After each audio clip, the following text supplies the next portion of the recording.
Nous avons la chance d'avoir Monsieur Jean Favas, 91 ans, qui va nous accompagner par la visite et compléter un peu mon commentaire. Alors moi je suis partie du livre de Francis Aubert, qui est un historien de l'histoire de Boisseron, qui a écrit un bouquin. Je crois que si des personnes veulent l'avoir, on peut s'en procurer, il en a encore. Sur vraiment la valeur, il avait une vraie valeur historique. Donc Boisseron a été habité, ou en tout cas entre guillemets colonisé légèrement, à partir de avant Jésus-Christ. Et essentiellement, on a retrouvé des tessons, on a retrouvé des tombes, pour faire assez rapide, au-dessus du cimetière de Boisseron actuellement. Ça peut s'expliquer que ce soit un peu la partie la plus haute de Boisseron, puisqu'il y avait toujours le Vidourle et toujours Bénovis qui existaient déjà, et ils s'étaient donc mis à l'abri des crues. Il y avait des bois, donc ils étaient à l'abri dans les bois, et toutes les autres zones pouvaient être cultivées. Ce n'est qu'à l'époque vraiment des Gallo-Romains qu'on voit qu'il y a eu du passage, mais jamais vraiment une ville ou une installation assez importante sur le site. Simplement parce que les Romains avaient fait la voie Domitia, qui est notre autoroute actuelle qui va de Rome jusqu'en Espagne, et dont vous avez un souvenir, une trace très forte à Ambrosum, puisqu'il fallait qu'il passe toujours ce fameux Vidourle qui a toujours posé problème. Et c'est un site très intéressant à visiter. Ça correspond à un péage. C'était évidemment un peu habité, mais par des commerçants, mais ce n'était pas une ville. C'était comme un péage d'autoroute actuel, avec les services qu'on peut offrir un péage romain. Et ensuite, ils ont développé des voies secondaires entre Nîmes et Montpellier, et voire tertiaire, Montpellier, les Cévennes. Parce qu'on a toujours suivi un petit peu le fleuve du Vidourle, qui remonte jusque dans les Cévennes. Et c'était un lieu important au niveau de l'agriculture et des échanges, puisqu'on ne produisait pas les mêmes produits ici que ce qu'on pouvait trouver en Cévennes. Donc c'est à ce moment-là qu'a été créé le pont au-dessus de Bénovis. C'est le pont romain qu'on a à Boisseron, uniquement la partie de droite. Si vous passez sous la passerelle, vous verrez que la partie de droite n'a pas exactement la même construction, bien que la partie de gauche ait été copiée. C'est la partie de droite qui est romaine. Mais à cette époque-là, il passait qu'avec des charrettes et avec des animaux. Donc ça a été élargi, doublé plus tard. Annala-Sommières à droite. Et donc il a un nombre d'arches qui est impair, parce qu'ils ont toujours une arche centrale qui est beaucoup plus grande. Et ensuite, il s'appuie sur des arches qui vont diminuant de chaque côté. Il prévoit toujours beaucoup plus large que le lit de la rivière, parce que ce sont des petites rivières, mais qui deviennent, lors des inondations, extrêmement violentes. Avec des pointes à l'avant, que l'on voit bien à Sommières. Ces pointes à l'avant, elles sont destinées à arrêter le passage des arbres. Si vous avez un arbre qui vient dessus, au lieu qu'il s'engage dans une arche, eh ben, il va tourner, il va passer dans l'arche et pas bloquer l'eau. En gros, pour leur expliquer leur construction. Et donc, Boisseron, ensuite, a été construit, surtout, on en trouve des traces vraiment à partir du XIIIe siècle, en utilisant justement cette Bénovis à une époque de village fortifié. Donc la Bénovis, sur la partie de gauche, si on regarde vers le village, elle fait partie des douves naturelles. Et l'ancien château, dont je vous montrerai des photos, était bordé, son parc est bordé par la Bénovis. Et ensuite, ils ont continué à construire les douves. On reviendra par là, par la rue des Remparts, parce que c'était creusé et les douves étaient remplies par l'eau de la Bénovis. Et les gens habitaient à l'intérieur du village, mais il y en avait un petit peu à l'extérieur. Mais en cas de danger ou de choses comme ça, ils se réfugiaient à l'intérieur du village. De cette période-là, il ne reste pas grand-chose, surtout au XIIe siècle, parce qu'il y avait beaucoup de bois, il y a eu souvent des incendies. Mais vous verrez dans la rue des Remparts, il reste une meurtrière qui date de cette époque. Et les remparts étaient ouverts en 1880, on le verra, pour avoir accès au vieux village. Parce qu'il y avait 3 portes. Actuellement, il n'en reste qu'une. La vieille porte par laquelle nous reviendrons pour prendre la rue des Remparts. Voilà. Alors ici, on se trouve sur une place qui était la campagne, avant, complètement la campagne, et sur laquelle on installait les arènes. Je vais laisser la parole, avant qu'on installe les arènes, à Monsieur Favas, qui nous expliquait avant à quoi servait cette place. Bon, cette place, les platanes n'existaient pas. Alors cette place servait au départ pour les airs. Vous savez que il y a que je perds le mot. Les batteuses, les moissonneuses batteuses n'existaient pas, donc chacun fauchait son blé ou son orge, l'amenait ici, il faisait des meules, c'est-à-dire comme une capitelle, mais en paille. Et puis, quand tout le monde avait rentré, il arrivait une batteuse qui marchait avec un tracteur. Au départ, c'était une machine à vapeur d'ailleurs. Et donc, la première chose, ça servait pour récupérer le grain. La deuxième chose, ça a été, pendant longtemps, ça a été la fête du village. C'est-à-dire que les propriétaires amenaient leurs charrettes pour faire une arène, et là se trouvait le toril, et des courses de taureaux, comme il y a à Lunel un peu partout, se passaient ici. Et là, c'était surtout pendant les fêtes qu'avaient lieu ces fêtes, ces courses de taureaux.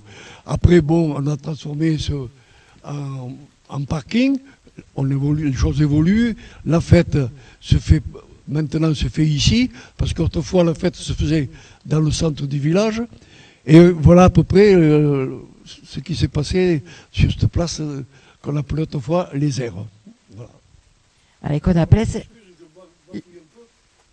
je suis pris un peu au dépourvu, et puis j'ai pas l'habitude de parler public. Ça va très bien. Donc justement, cette rue, elle s'appelle rue de la Fission, parce que aimer les taureaux, aimer les courses à la cocarde, aimer le taureau à la corde, aimer les courses de vachettes, nos taureaux de Camargue et les hommes en blanc, parce que les auteurs, on les appelle les hommes en blanc, les gardiens, les arlésiennes, tout ça, toute cette passion, tout cet amour, ça s'appelle la fission.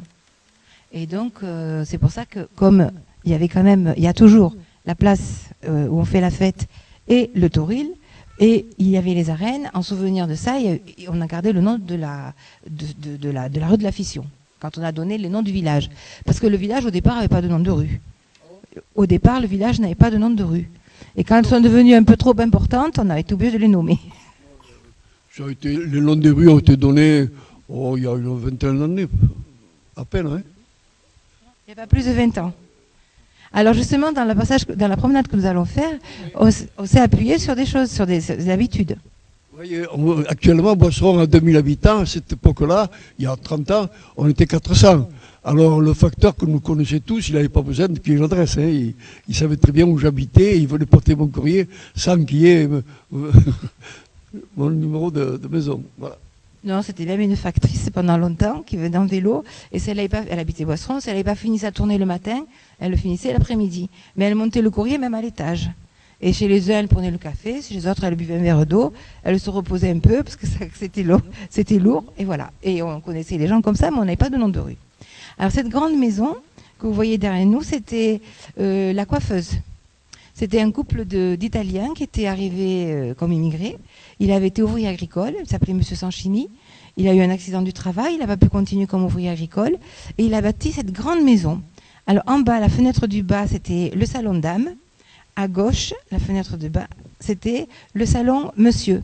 Et leur cuisine était juste au fond. Donc ils étaient parfois en pantoufles, on sentait la bonne odeur de la soupe. C'était la coiffeuse. Et eux, ils habitaient au-dessus, ils avaient fait un appartement pour le louer. Donc c'était la maison de la coiffeuse qui a été vendue il y a peu de temps par la famille pour que la mairie fasse la crèche en bas et deux logements qui ont été vendus au-dessus. Ensuite, vous avez une petite maison qui est cachée, on ne la voit pas trop derrière les arbres, qui était la maison du cordonnier, de M. Peyre. Cette maison, donc, que vous parliez là, a été construite par lui. C'est lui qui l'a construite. Hein. Il n'y a aucun maçon qui soit venu l'aider. C'est lui-même qui l'a faite. C'était un Italien, mais et puis il a été aidé par M. Gazagne, un monsieur aussi de Boisseron. Il n'y a pas eu de maçon du tout. Ça a été fait uniquement par eux. Et c'est ces petits-enfants qui l'ont vendu, ils habitent sur la côte d'Azur vers Nice. Et il n'y a plus personne qui a été intéressé à venir à Boisseron. Ils l'ont vendu à la mairie. Et donc c'est devenu la crèche de vos enfants. Qui peuvent donc savoir qu'ils évoluent dans l'ancien salon de coiffure. Voilà, on va descendre la rue de la Fission pour arriver sur la route de Lunel.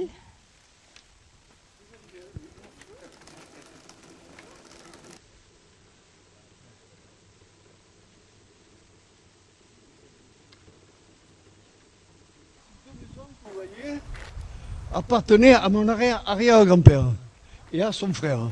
Il avait fait construire ces deux maisons-là. Après, quand je me suis marié, moi j'ai habité cette maison, et mes parents et mon frère habitaient là. Et puis, bon, mon frère est parti, et moi je suis venu habiter là-haut, au milieu du parc. Et alors ces maisons, justement, j'en parle à chaque fois, mais il m'a dévancé, c'est ce qu'on appelle la maison vigneronne languedocienne. Parce qu'on la retrouve dans toute la région, typique, c'est-à-dire qu'elles ont à peu près la même architecture.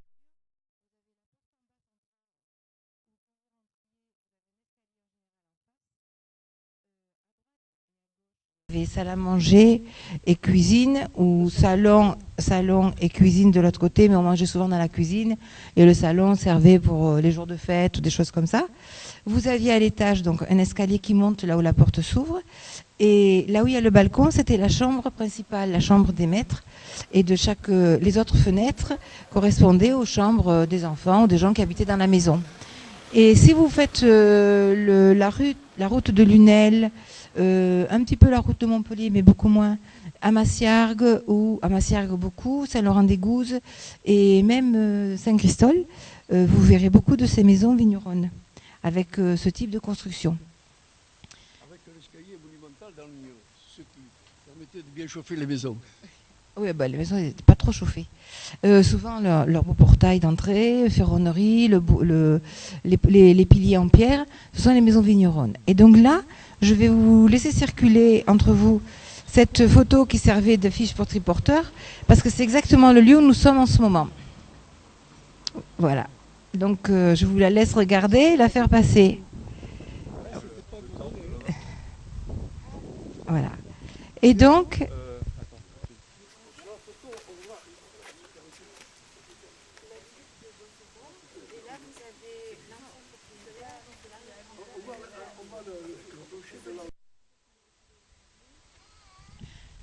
Voilà, donc là on se trouve, vous avez la photo des années 80 à 1880 passée, parce qu'on voit déjà le temple, et le temple a été fait à la fin des années 1880. Alors, ça que j'aurais pu le savoir. J'ai fêté son centenaire. Alors, son centenaire, ça doit être en 1900, je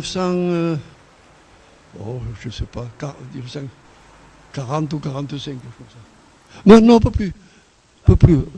Non. Son centenaire, ça a été en 1900. J'étais déjà marié. En 70. Oui, 1870, hein, voilà. Donc, voilà. Alors là, on le voit sur la photo, c'était l'axe principal, Lunel-Sommières, c'était la grande route. Enfin, la grande route, un grand chemin, hein. Voilà, où déjà Boisseron s'était construit quelques maisons vigneronnes, comme on a vu derrière nous.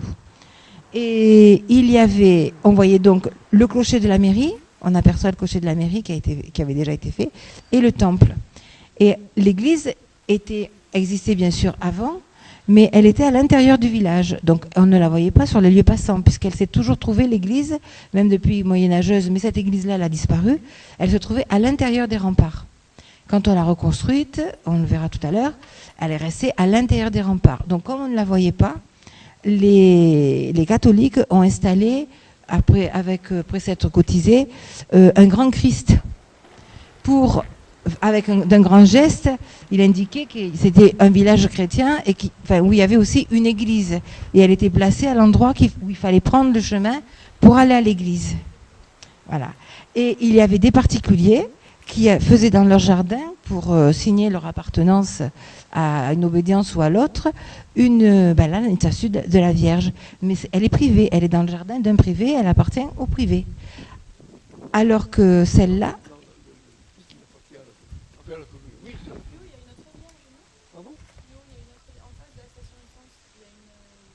Un Christ chez BA, chez l'ancien adjoint. Non, mais... Oui, mais elle est publique celle-là, je crois. Elle est publique. Oui, mais c'est public. C'est quoi cette statue qui a été récupérée quand il y a eu la séparation de l'État en 1905, 1906 par là. 1905, je crois. Mais là, elle a été construite pour indiquer l'église, le chemin de l'église. Parce que Boisseron faisait partie et le dernier village à avoir les deux offices religieux. Il y a le temple et l'église. Parce qu'il y avait une population protestante et une population catholique. C'est pour ça qu'il y avait aussi deux cimetières, un cimetière protestant et un cimetière catholique, qui étaient mitoyens, mais il n'y avait pas de communication. La communication a été ouverte tardivement, dans les années... moi, mon arrière-grand-mère, en plus, mon arrière-grand-mère, elle était enterrée, j'avais 14 ans, j'en ai 62. Elle a été enterrée avec son mari dans le cimetière protestant, mais le prêtre n'est pas rentré à l'époque. Et j'avais 14 ans. Il n'est pas rentré. Voilà. Et bien que les deux cimetières communiquent. Alors, le cimetière protestant accueillait tout le monde, c'est-à-dire les gens sans religion, voilà, et le catholique accueillait les catholiques. Bon, il y a peut-être un détail que vous avez vu, que vous ne savez pas ce que c'est. Quand on voyait un cyprès dans les champs, hein, au pied, il y a une tombe. Parce qu'autrefois, les protestants, on ne peut pas les enterrer dans les cimetières. Il n'y avait pas de cimetière protestant, donc on ne les acceptait pas dans le cimetière catholique. Alors tous les protestants faisaient enterrer leur personne et ils mettaient 2 cyprès. Et quand on voyait un cyprès dans les champs, c'est une tombe. Dans les champs, même dans les villages, hein, dans les jardins. Hein. Bon, maintenant, tout le monde en plante pour faire des trucs comme ça. Mais autrefois, les cyprès c'était réservé aux tombes des protestants. Pardon? Ah, ça, je ne sais pas. Le cyprès, on m'a dit que c'est le symbole de l'éternité. Et c'était le symbole de l'éternité, c'est pour ça qu'il y en a beaucoup dans les cimetières. Un symbole d'éternité. Et le cyprès est aussi utilisé, parce que c'est un arbre du sud, à l'entrée des masses. Il y a souvent 2 cyprès, il n'y a pas un mort à chaque pied. C'est que ça veut dire qu'on offre le gîte et le couvert en hospitalité. Puisque les masses sont souvent éloignées des villages ou des localités. Donc si quelqu'un arrivait en marchant ou n'importe quoi, on offrait l'hospitalité, le gîte et le couvert quand il y a deux cyprès, un à chaque pilier, ou à l'entrée de la propriété, sans qu'il y ait d'autres piliers. Voilà. C'est un usage provençal, languedocien. Alors ici, c'était le lieu où il y avait la fête, jusque dans les années, moi j'avais 20 ans, donc il y a 40 ans. Parce qu'il y a 40 ans, la fête du village, au niveau musique, taureau c'était là-haut, et au niveau musique c'était ici. Il y avait l'estrade là, et sur la petite place, il y avait les gens qui dansaient. Donc on faisait à l'époque encore le taureau à la corde, ce qui a été interdit après. C'est-à-dire que la jeunesse achetait une vachette, qu'elle attachait avec une corde, qu'on mettait au tauril. Et la jeunesse, les jeunes gens sortaient cette vachette qui était un peu perdue, il y avait du monde, on courait après et tout. Et bon, le but du jeu, surtout, c'était de la faire rentrer dans le café. Il y avait un ancien café là-bas. Et de la faire ressortir, de lui faire boire un peu de pastis, enfin des choses comme ça. À la fin de la fête, pendant 5 jours, alors au 5e jour ou 7e jour, elle était tuée par le boucher du village et qui faisait une gardienne. Et la gardienne était partagée par tous les villageois. Ça signait la fin de la fête. Bon, les âmes sensibles des animaux ont fait interdire cette coutume, qu'ils ont trouvée barbare. Donc actuellement, il n'y a quasiment plus de tour à la corde dans les villages. Par contre, il y avait un matin où on allait déjeuner au pré, parce qu'il y avait un manadier qui amenait des taureaux. Ça s'est encore fait cette année. Je ne sais pas si les jeunes y vont toujours, ou si vous y êtes allés, mais si vous avez l'occasion, allez-y. Il y avait l'arrivée on faisait surtout nous ici, des encierros. Le village étant petit, on fermait ici. On fermait à la vieille porte et on lâchait des taureaux dans les rues du village. Les jeunes couraient après, on en lâche 4 à la fois. Et le but des jeunes, c'est de les séparer. Comme on a plein de petites rues réelles à l'intérieur, c'était amusant de ne pas savoir de par quel côté arrivait un taureau, etc., etc. C'est toujours se mettre en danger, mais s'en sortir. Voilà, c'est le petit jeu de la fête votive et de la fête des taureaux. On va continuer. Donc ici, c'est la place du Sacré-Cœur. Pourquoi? Parce qu'il y a le Sacré-Cœur qui vous indiquait que l'église était là. Et parce que sinon, de là, on ne la voyait pas. Hein. Alors qu'on voyait le temple. Voilà. Et on se dirige par cette rue vers la place de l'église. On se fera une halte à l'ancienne mairie qui, en fait, était l'ancien four communal. Ici, nous passons devant l'ancienne boucherie, parce qu'au village, il y avait beaucoup de petits commerces. Donc ça, c'est l'ancienne boucherie. Et sur la route de Lunel, il y avait 2 épiceries. Une où il y a la fleuriste et une où il y a l'expert comptable sur le côté gauche. Et une 3e était à l'intérieur.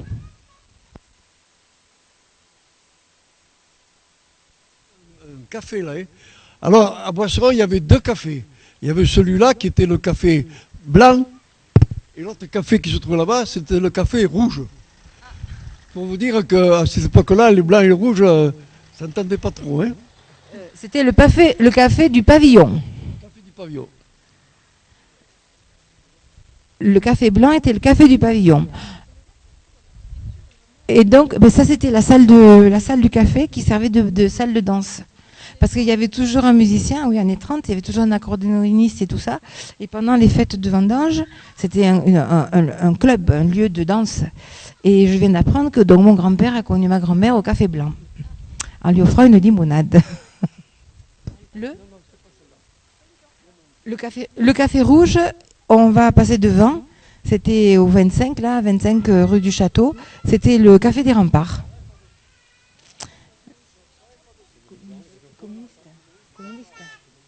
Communiste.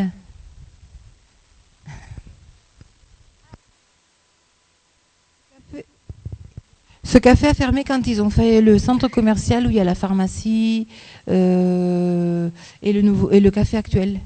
Donc, et voilà, sur la place. La petite placette que vous avez vue devant laquelle on vient de passer, là, c'était le jardin qui allait jusqu'au bout, c'était les douves. Et puis les anciens boisseronnais avaient l'habitude de venir prendre le frais le soir et de discuter. Donc il y avait ce qu'on appelait des clubs. Je dis qu'il y avait des clubs le soir, les boisseronnais se réunissaient le soir pour discuter. Et il y en avait un là, mais petit à petit, il s'asseyait sur le bout de mur que vous voyez. Il y avait de plus en plus de circulation.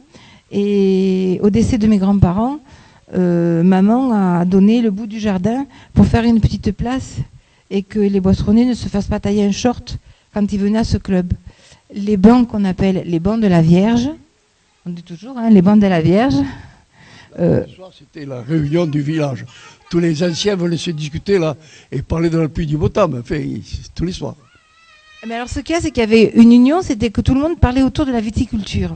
Parce que vous avez les grandes maisons vigneronnes qui étaient les propriétaires viticulteurs, mais qui embauchaient des ouvriers agricoles. Donc là, on est rentré dans une zone où on voit des petites rues, des petites maisons, et où c'était plus la zone des ouvriers agricoles. Et les maisons vigneronnes étaient là-bas. Mais par exemple, il faut voir que jusque dans les années 70, il y avait des tracteurs, mais il y avait aussi des chevaux. Donc, par exemple, rue des Remparts, il y a une maison sur la gauche, Monsieur Michel, il en avait 1, voire 2. Mon grand-père en avait 1, Marcel Jean-Jean en avait 1, Monsieur Hyacinthe en avait 1. Donc, sur la rue des Remparts, il y avait 4 chevaux de labour. Mais à Boisseron, il va y avoir à peu près tous les propriétaires avec un ou 2 ou même des fois 3 chevaux. Mais parce que les tracteurs sont arrivés en 52-55. Après la première foire qu'il y a eu à Montpellier, et c'est à partir de ce moment-là qu'il commençait à arriver des tracteurs. Mais enfin, c'était encore rare à cette époque.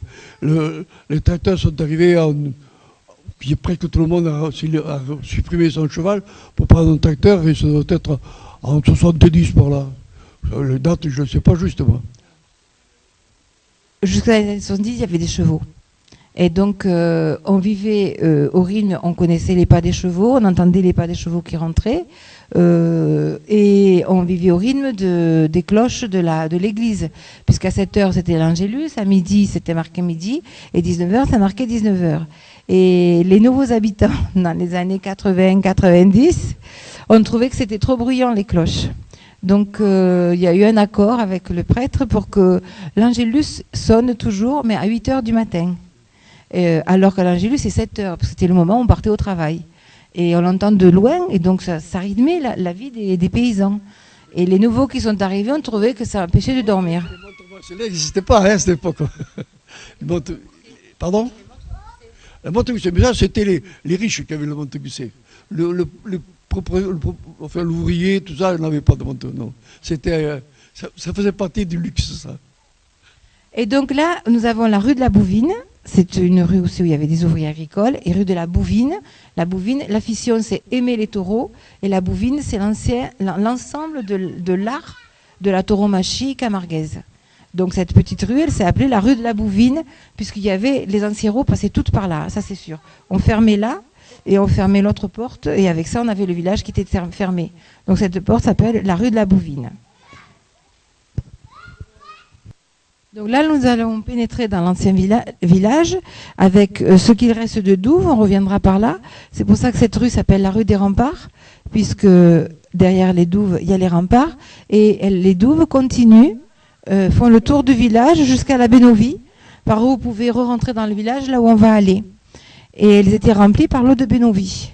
Après, au niveau des remparts, il n'en reste qu'une partie vraiment. C'est dans ce jardin qu'on verra tout à l'heure. Et là, on rentre dans le vieux village et il s'appelle la rue du Château. Là, il y avait une porte de ce côté, Jean. Voilà. La deuxième porte. Et une troisième porte est celle qui existe encore, par laquelle nous reviendrons. Donc ici, si vous observez ou si vous avez fait attention, vraiment, on est dans l'imbrication de petites maisons. Et c'était toutes des maisons d'ouvriers agricoles. Hein. Ici, ce bâtiment particulier était l'ancienne mairie et également il y avait deux classes religieuses catholiques. Et la tour que vous voyez c'était le four aussi, l'ancien four communal. C'est pour ça que vous verrez là, cette rue s'appelle la rue du four. Tout simplement. La rue du Four. Je laisse la parole à monsieur Favas. Moi, on m'a dit que l'ancienne mairie avait servi de prison aux prisonniers allemands pendant la Seconde Guerre mondiale. On ne sait pas nous qui mettions les Allemands en prison. Alors, non, je ne pense pas. Enfin, je ne sais pas, c'est possible, je ne sais pas. Mais je ne vois pas de dire. C'est Francis Aubert qui m'avait dit ça lors d'une visite. S'il y avait des soldats qui n'avaient pas fait ce qu'il fallait, ils les mettaient en garde à vue, mais je n'en sais rien. Théoriquement, ce n'était pas une prison. Hein. Ah non, c'était l'ancienne mairie. Et deux salles de classe. Oui, mais ça remonte avant que Boisseron n'essaime. Au départ. Et le four communal, c'est-à-dire que les gens venaient faire cuire leur pain. Et le puits que vous avez vu, je suppose qu'il y a la photo. Oui, mais c'était le centre du village autrefois. Hein, c'était. Pardon? Mais là, bon, si ces escaliers n'y étaient pas, je ne sais pas comment ça se goupillait autrefois, hein, mais c'était la mairie avec le four communal. Au-dessus, deux salles de classe qui ont été fermées quand il y a eu l'école de la République.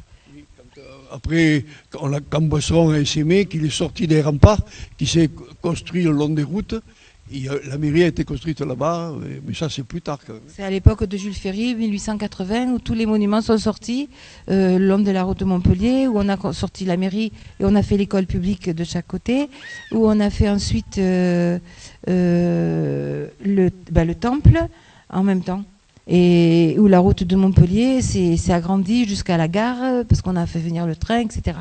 Mais là, on parle de l'époque avant que cette route de Montpellier soit un axe important, où c'était au centre du village uniquement. Mon père n'est même pas venu à l'école ici. Il a été à l'école actuelle, à la classe là-bas. Donc, quand même, mon père avait 120 ou quelque chose comme ça. Donc, il y a quand même un moment. Hein. 1880, l'école de Jules Ferry. Avec la mairie. Et le même principe quand vous traversez tous les villages, c'est pareil. C'est la mairie, de chaque côté, école filles, école garçons. Et il y avait aussi le logement des instituteurs. Souvent, c'était un couple. La femme s'occupait des filles et l'homme s'occupait des garçons. Et puis, c'était classe unique. Mais on les acceptait qu'à partir de 5 ans. Pas avant. Pourquoi il y a une tour? Moi, je me suis imaginé que c'était la cheminée du four. Parce qu'il paraît que ça enfumait. Au départ, c'était à l'intérieur. C'est aussi Francis Aubert qui m'en avait parlé, que c'était à l'intérieur et ça enfumait les classes. Donc, ils ont dû faire un système pour dévier la cheminée. Voilà. Et on voit l'ébauche, ce qui reste d'un cadran solaire à l'angle, mais qui perdent d'année en année. Je l'ai vu marcher quand même. J'ai vu qu'il indiquait l'heure quand même. Mais là, maintenant, le pauvre, il a perdu son aiguille. Et en face, on reviendra par cette petite rue. Donc ces petites maisons que l'on voit dans la rue d'en face, elles appartenaient au Châtelain qui logeait ses ouvriers, puisque lui, il habitait à Paris, il venait au château en résidence secondaire. Il avait une immense propriété agricole et il avait beaucoup d'ouvriers agricoles et puis de personnel à Boisseron.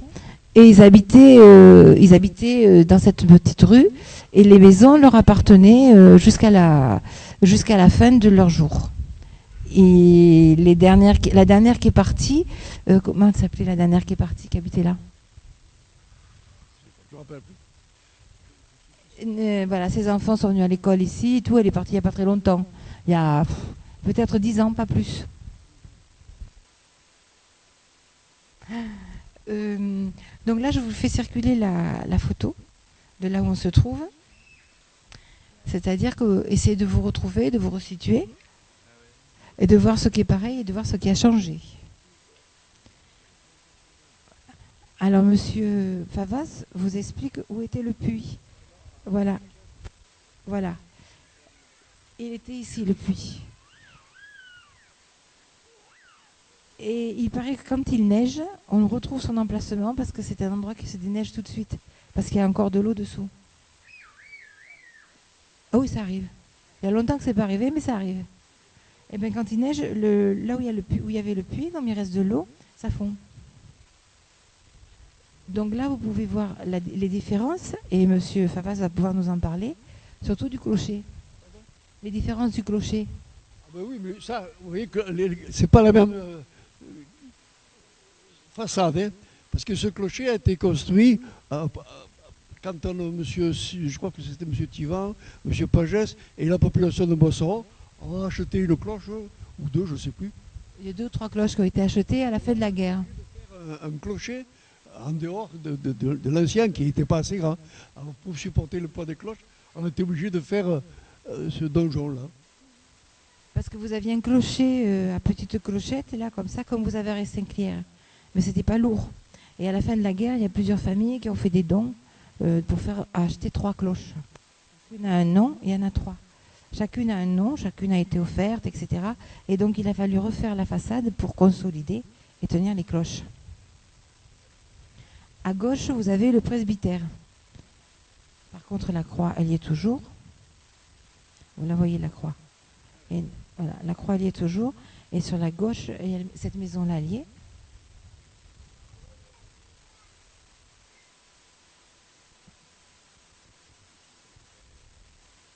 Et donc, à la place du presbytère, il y avait un cimetière, le cimetière de Boisseron, des catholiques, puisque ancestralement, les catholiques enterraient leurs morts autour de l'église. Et à un moment donné, il y a eu trop le cimetière n'était pas assez important, et pour des raisons sanitaires, le maire de l'époque a décidé et a pu obtenir un terrain pour faire le cimetière en dehors du village. Et c'est là qu'il y a eu un cimetière protestant. Puisque jusque-là, ce n'était que des catholiques qui étaient enterrés autour du cimetière. Donc il faut 5 ans pour dégager un cimetière, le fermer et ouvrir le cimetière qui est actuellement à sa place. Nous poursuivons vers le château et on va remonter ce que j'appelle la rue du château.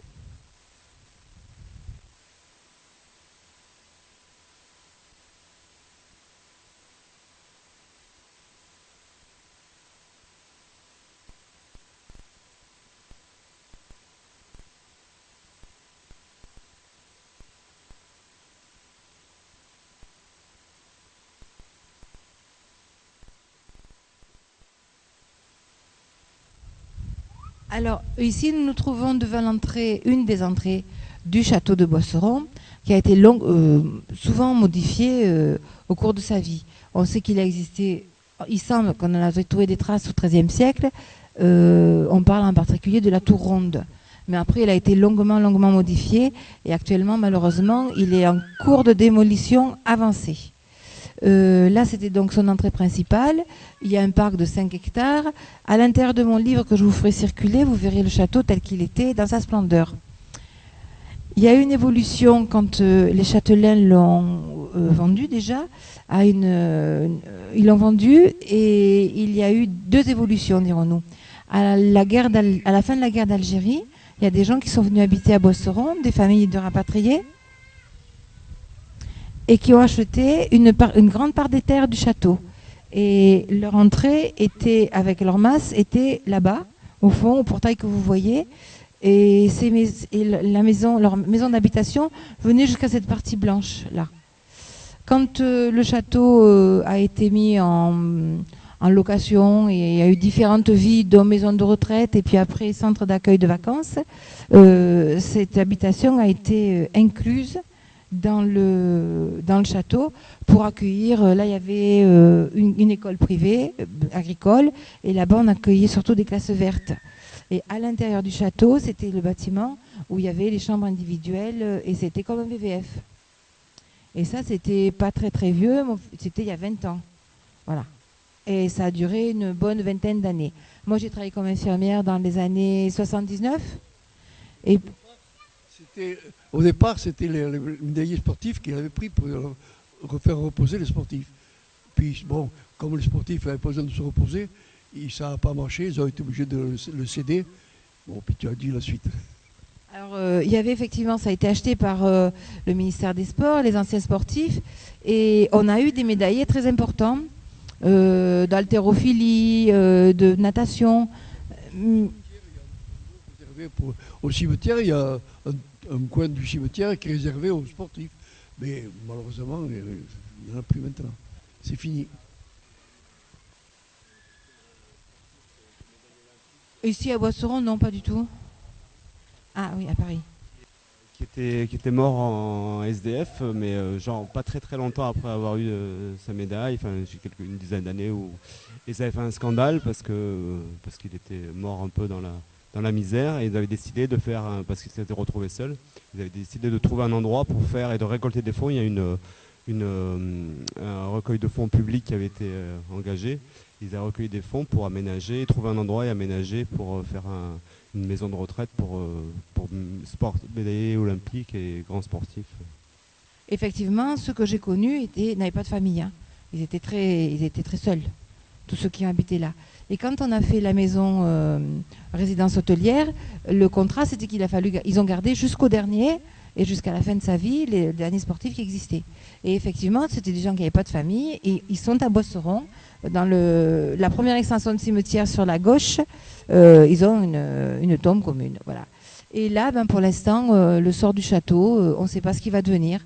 On espère que le parc va revenir à Boisseron ou à la communauté des communes. C'est le désir de la municipalité. Mais que vont devenir les bâtiments qui sont maintenant dans un état très délabré, on ne sait pas. Peut-être une partie publique pour accueillir des organismes publics, et une partie où il y aurait quand même certains logements privés et certains sociaux. Mais bon, rien n'est encore défini. Et là, il y a un livre qui existe, les plus beaux arbres du Languedoc-Roussillon, et des arbres remarquables même. Et vous avez cet arbousier, parce que c'est un arbousier qui est tombé sur le truc, qui a au moins 200 ans.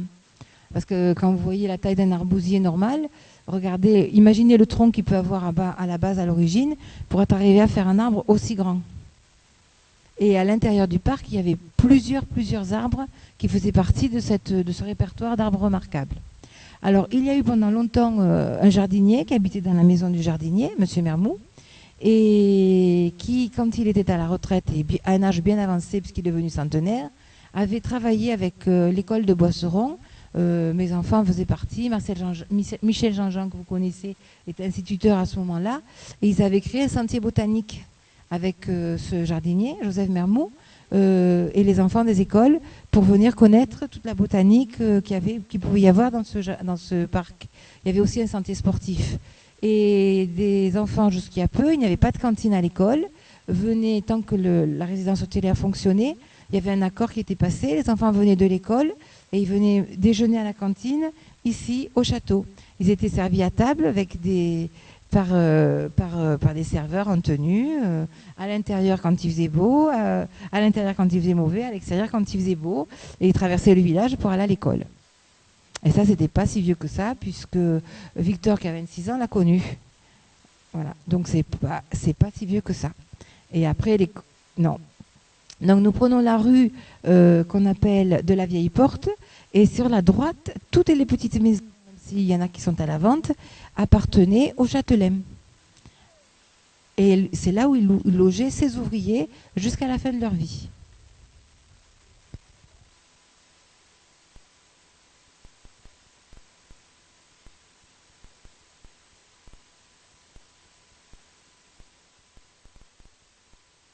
Voilà, alors là nous arrivons à la rue Joseph Mermoz, où on aperçoit ce qui serait la plus ancienne tour du château.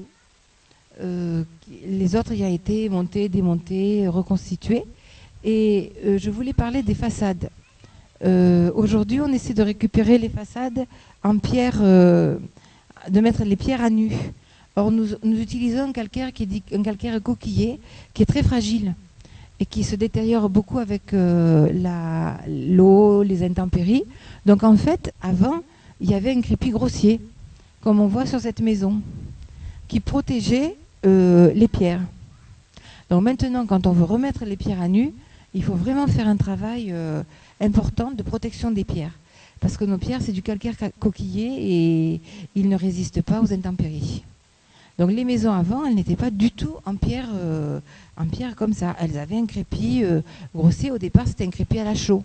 Après, malheureusement, on a fait un crépi au ciment qui empêchait la pierre de respirer. Mais quand c'est l'origine comme ça, c'est un crépi à la chaux. Gris, blanc, gris, ça prenait le gris tout de suite avec les intempéries. Donc les villages étaient gris, les volets étaient gris, la couleur des volets c'était gris. Hein. Et donc là, ça s'appelle la rue Joseph Mermoz. On va essayer d'y passer, même si c'est un petit mur qui s'écroule. On va passer par là. La rue Joseph Mermoz en l'honneur du jardinier du village. Alors, pour se connaître quand même, Boisseron était très influencé par son château. C'est que le château a appartenu à plusieurs baronnies, a été vendu, revendu, y compris à la fin à un riche marchand de Nîmes. Et il y a derrière le camping de Boisseron, il y a le mas de Maître Lafont. C'était une petite fille du dernier châtelain qui a acheté cette propriété, ce domaine. Et son mari, Maître Lafont, a été le maire du village pendant de nombreuses décennies. C'est pour ça que la salle de réunion où vous allez parfois, ou la salle des mariages, s'appelle la salle Lafont, Maître Lafont.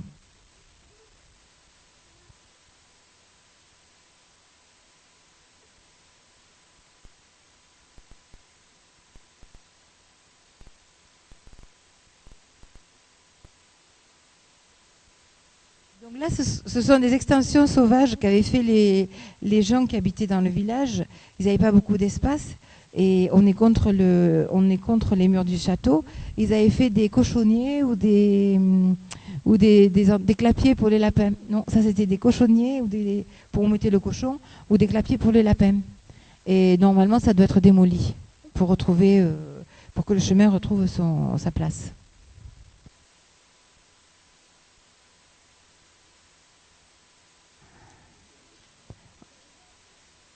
Donc on arrive à la Placette. Et on va continuer vers la rue de la Vieille Porte, parce que nous allons sortir par la dernière porte qui existe encore, et dans laquelle on va pouvoir voir l'ancienne Herse, et on va prendre la rue des Remparts pour suivre les douves. Voilà, nous repartons donc rue de la Vieille Porte, on voit la Vieille Porte là, et juste au-dessus, un peu sur la droite, il y avait une épicerie du village aussi. À côté c'était l'épicerie du village, une des plus anciennes. Donc la troisième dont je vous ai parlé, 2 sur la route de Montpellier et une là. Donc la première, une dont on se souvient, c'était l'épicière Philomène. Et après, pendant longtemps, il y a eu Madame Crémadès et puis après, il y a eu Madame Lafont. Et elle s'est fermée avec Madame Lafont. C'est un grand lieu de rencontre du village. Mais Monsieur Favas nous racontera des anecdotes dans une autre interview et sur des petits journaux. C'est-à-dire que l'épicerie, autrefois, c'était pas un supermarché. Hein. Alors, tout était mélangé, le roquefort avec... tout était mélangé, quoi. Et quand vous rentrez, il fallait faire attention parce qu'il y avait des comment ça s'appelle ça, des rubans de glu pour attraper les mouches. Alors il fallait éviter de s'attraper le safran. Et puis alors là, le pétrole, parce qu'il se vendait du pétrole, il se vendait toutes sortes de produits, mais tout ça était mélangé. C'était bien. Et puis il n'y avait pas ni de banque, ni de réfrigéré, ni rien du tout. Hein. C'était comme ça. Hein. L'hygiène ne savait pas ce que c'était à cette époque-là. Hein. Tant qu'il n'y a pas eu le tout à l'égout à Boisseron, pardon. On était vaccinés contre tout ça, ça fait que ça ne le percevait pas. Tant qu'il n'y a pas eu le tout à l'égout à Boisseron, dans les petits caniveaux, là, vous aviez des petites pattes des gens quand ils faisaient leur vaisselle et tout. On pouvait savoir ce qu'ils avaient mangé. Et au niveau des toilettes, en général, ils avaient tous un fumier. Parce qu'on avait un cheval. Donc. En 52, le tout à l'égout. L'eau est arrivée en 48 ou 49. Et le tout à l'égout en 52. Bon, là, ça a chevauché sur plusieurs années, mais à cette époque-là. Le vieux village l'a eu plus tard, parce que c'était plus compliqué. Mais oui, on va laisser passer les cyclistes. Attention. Là, nous allons placer sous la vieille porte. Et en haut, cette arche, c'était la salle d'armes du village, où se tenaient les quelques soldats qu'il pouvait y avoir. Il faut savoir que Saint-Louis a embarqué à Aigues-Mortes et qu'on peut penser que Boisseron servait quand même de relais à prévenir s'il y avait des envahisseurs. Puisque le principe, c'est qu'il y a la tour Carbonnière plus loin et ensuite il suffit de monter à Saint-Christol et à Saint-Christol on voit jusqu'à Aigues-Mortes et la tour Carbonnière. Et à Aigues-Mortes, ils faisaient du feu sur leur tour et on pense que le dernier lieu de protection ou de prévention, d'appel, c'était le château de Villevieille, qui pouvait aussi servir de relais pour prévenir s'il y avait des assaillants qui venaient ou du côté mer ou du côté Cévennes.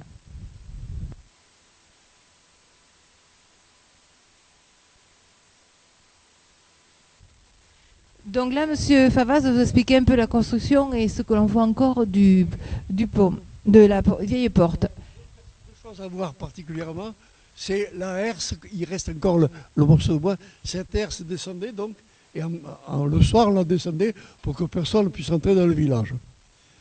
Et parce que là, évidemment, il y avait le Douve qui passait, c'était un fossé, et donc on était obligé de passer sur un pont et de rentrer dans le village, on descendait cette herse-là. Donc vous n'aurez qu'à lever la tête et on voit encore qu'il y a la herse. Et que là, vous francissiez, vous êtes dans les douves. Là, on est dans les douves, puisque les douves passaient là. Et elle repartait par là. Et elle rejoignait la Bénovie qui servait presque sur, je dirais, au moins un bon tiers du village, c'était des douves naturelles. Et le reste servait à... Elles inondaient. On va le voir... les maisons. On creusait. On va le voir à la rue des Remparts, là où on va s'arrêter pour prendre l'apéritif. On va voir que le rocher est creusé dans la douve.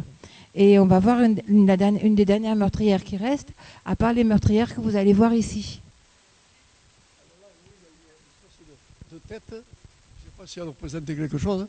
La tête qui se trouve là, et si c'était l'effigie d'une personnalité du village, je ne sais rien. Toujours dit qu'il y a une tête qui dépasse là. Et c'est là où on voit l'érosion du calcaire coquillé, il en reste presque rien. Comme vous pouvez le... Voilà, il reste les meurtrières, bien sûr, mais le calcaire coquillé, on voit bien que partout il est attaqué. Hein. Partout il est attaqué.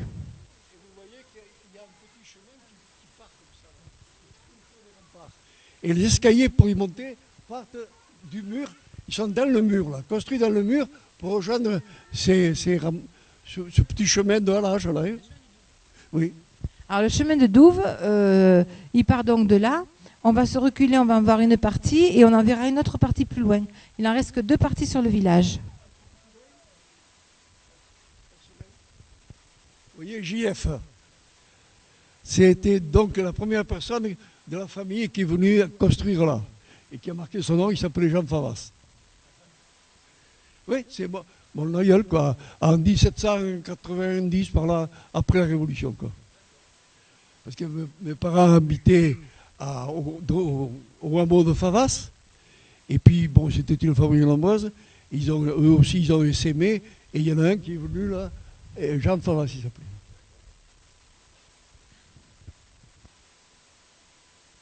Si vous descendez, Les chevaux, et un peu de tout, quoi. si vous descendez, ben, vous arrivez sur la route de Sommières et en descendant par en dessous, vous pourrez admirer le pont romain avec la partie de droite de notre côté qui est la partie romaine et l'autre partie qui a été doublée. Là, autrefois, c'était l'auberge, là, dernièrement, et dessous, c'était ça appelle ça, une citerne. Ils récupéraient l'eau de pluie et c'était une citerne. Parce qu'évidemment, il n'y avait pas le courant, alors déjà. On récupérait toute l'eau des toits, de tout ça, et ça remplissait une citerne qui était assez grande, qui doit faisait au moins 5 mètres sur 3 et un bon mètre de profondeur, si ce n'est pas plus. Dessous la salle, qui était autrefois la salle de restaurant. Là. Ça a été le premier Caléo. Et ça s'appelait le Caléo. Le Caléo étant ce petit bougeoir tout simple dans lequel on faisait brûler de l'huile pour à peine s'allumer. Ça s'appelle un Caléo. Voilà, ancêtre des bougies. Et aujourd'hui, vous avez la suite du Caléo, le Caléo Next à Sommières. Voilà. C'est lui qui est venu là, il a pris le strass. Après, il a acheté à Sommières, il a acheté la maison où je suis né. Et il a gardé le Caléo et il a acheté la maison où je suis né. Donc là, nous prenons la rue des Remparts. Donc toutes les rues ont un nom qui est en rapport avec l'histoire du village. Alors là-haut, ce petit balcon que vous voyez, c'est le chemin des Douves. Il va se couper un peu plus loin parce qu'il y a eu les constructions qui ont été utilisées et on va le retrouver 200 mètres plus loin. Donc là, ce que je vous disais, c'est qu'on a la reprise du chemin de Douves. Il est interrompu parce qu'il y a des maisons qui ont été détruites, construites dans les douves avec la récupération des pierres des maisons anciennes. Et là où vous voyez la fer forgé, c'est la reprise du chemin de Douves. C'est les deux seuls morceaux qui restent à Boisseron. Ce morceau-là et là-bas. Alors là-bas où vous avez la salle d'armes avec la maison qui est attenante, c'est une des vieilles familles de Boisseron, la famille Hyacinthe. Et ici, c'était une vieille famille de Boisseron aussi, la famille Théron. Donc, dont là, vous avez pas un petit Théron, parce qu'il y a eu Théron, Redon, Martinez, Gauchard. Mais bon, c'est un descendant. Voilà, ici se termine notre visite. Bon, on aura un petit... ou du café ou du pastis, ça dépendra de ce que les gens veulent. On arrive donc à la fin de notre parcours. Et donc là, vous voyez le chemin de ronde, là-bas, ce qu'il en reste. Ça, c'est les remparts d'origine, dans lesquels reste une meurtrière. Eux, ils ont été bâtis avec des pierres qui ont été récupérées. Ici, on est dans les douves, qui ont été comblées. Mais si vous avancez un peu vers là-bas, vous verrez les douves qui n'ont pas été comblées et vous verrez une partie des remparts creusés dans le rocher. Parce que vous verrez qu'il n'y a pas de cailloux, c'est du rocher qui a été brisé, qui a été creusé. Et donc cette maison qui est derrière le chemin de ronde est une très très très ancienne maison. Ici c'était des ruines. Quand on voit des photos, c'était des ruines. Et en 1930, mon grand-père y a construit sa maison. Mais cette maison était habitée depuis longtemps, sauf qu'elle n'avait pas de communication. Pour sortir du village, on sortait que par les portes. Une des 3 qu'on a utilisées. Ici, il faut imaginer, on est dans les douves, on ne pouvait pas sortir. Et en 1817, on le voit écrit sur la pierre, mes ancêtres ont ouvert les remparts. Donc vous pouvez entrer, parce qu'on a l'autorisation de Manon, pour vous imaginer la largeur et ce qu'on voit souvent, qui existe souvent quand on ouvre un portail d'une maison vigneronne. Je laisse la place à Manon, puisque c'est elle la maîtresse d'hôte. Donc je vous invite à la suivre. Alors ces portails sont très traditionnels, hein, c'est-à-dire que quand on passait à pied, on avait fait une petite porte pour pas perdre de temps. pour aller donner à manger au cheval, parce qu'il y avait l'écurie en bas, on faisait lever en bas, etc. Et quand on devait sortir la charrette et tout, on ouvrait le portail en grand. Il est d'origine. Voilà. Donc là, vous avez les voûtes, et sur ces voûtes a été construite une maison. Et c'était pour pouvoir, parce qu'avant, cette maison qu'il y a derrière, sa seule communication avec le vieux village, c'était par la petite porte blanche qu'il y a derrière, que j'indique. Voilà. La seule communication avec le village pour cette maison-là qui était derrière, qui était habitée, c'était cette petite porte. T'as filmé le gars qui... Donc on peut faire passer un cheval ou un piéton. Et vous arrivez dans la rue de la Vieille Porte. Mais donc quand c'est devenu une maison vigneronne avec plus d'activité, eh bien il a fallu ouvrir les remparts en gardant des voûtes, parce que c'est avec les voûtes que c'est le plus solide, pour sortir sur...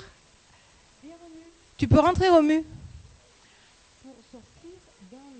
Pour rejoindre la rue des Remparts et sortir directement. Donc combler les douves à ce moment-là. Sinon, tout le village qui vivait dans ces petites maisons à l'intérieur n'utilisait que les portes d'extérieur pour pouvoir sortir de chez eux. Et là, ça a été ouvert en 1800. Là, il y avait les cuves. C'est pour ça que c'est en béton. Ici, il y avait des foudres dans lesquelles on laissait le vin se faire. Et là, dans les caves, c'est là où il se terminait d'affiner en bouteille. C'est Et voilà. Et là, vous avez une ancienne pastière dans laquelle on mettait le vin pour vendre, quand on ramassait les raisins. Oui, elle a servi jusque dans les années 70. Hein. Oui. En toile, je ne peux pas souvenir, moi. J'ai toujours vu ces pastières comme ça. Et bon, là, on en avait d'autres, mais on a gardé celle-là. Et dans mon jardin, si vous passez rue des Fangades, j'ai planté 5 charrues différentes. Parce que c'est des charrues que mon fils a récupérées. Et j'ai voulu les garder. Donc elles sont plantées sous les bois pour qu'on voit les différentes charrues qu'il y avait traînées par les chevaux.